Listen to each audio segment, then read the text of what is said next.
Kiva 2026 Airgun Georgiastis FX და Element Optics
Optiki IVA 26 Airgun Georgiastis.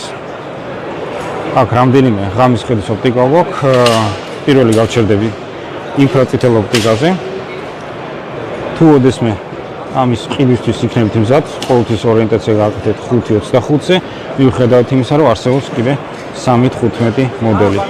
ჩემი პირადი გამოცდილებით, მიუხედავად იმისა, რომ ის ამერიკულ ბაზარზე ღირს $9,000-მდე, ეს კი ღირს სადღაც $1,200-1300, ყოველთვის ჯობია იყიდოთ ტოპ მოდელი, იმიტომ რომ ამაში ტოპ ყველაფერი ჩაყენებულია. მიუხედავად იმისა, თითქოს და აპარატურული კომპლექსი ორივეში ერთი და იგივეა. მე არაერთხელ შემჩნევია, რომ 3.15 გაცილებით უფრო შემოხრუჭებით მუშაობს, ანუ კადრი როდესაც მოძრაობს, თითქოს რაღაც წვეტილად მოძრაობს, მაშინ როდესაც ეს მამაძაღლი ყოველთვის სუფთა და ერთგვაროვანი გადაადგილება აქვს, გადასარევი ხედვა აქვს. ინტეგრირებული აქვს მანძილმზომი, ბალისტიკური კალკულატორი, მოკლედ აირგანელის ოცნებაა. დაუმიზნე, პახ, სხივი მოხვდა, გაგიზომა, შეიტანა კორექტირება, პუხ და დანარჩენი უკვე იცით რაც მოხდება.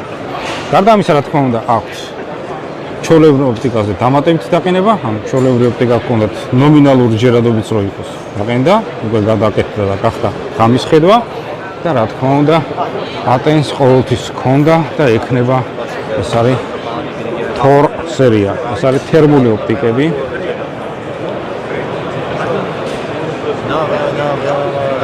სამწუხაროდ აქ არ არის წარმოდგენილი ინტეგრირებული. არა, ყოფილა ეგრე არის ინტეგრირებული მანძილმზომით. შესაბამისად, ამაშიც ყველაფერი წინასწარ გაქვს დაწერილი. ვიდეოს ჩაწერა, გადაგზავნა, პარალელურად მეორე მოწყობილობაში ჩვენება, მანძილმზომით გაზომვა, ბალისტიკური კალკულატორი. თქვენ მხოლოდ გაისროლეთ, არ აქვს მნიშვნელობა იყიდეთ ამას თუ იყიდეთ აი ინფრაწითელს, ყოველთვის გექნებათ ყველანაირად ერთნაირი შესაძლებლობა. ბალისტიკური კალკულატორიც გასროლად და მიზანში ყოველთვის მოყვას. უბრალოდ განსხვავება ის არის, ის თუ $1,200 ფარგლებთან ითამაშებთ ყოველთვის, აქ მინიმუმ უნდა დაიმზადოთ, რომ $3,000-დან და ზემოთ ახლად, სადღაც $6,000-ზე გაჩერდებით. ნუ არის რა თქმა უნდა ეს შედარებით უცნაური ძველი მოდელის კორპუსებიც. You're from Germany?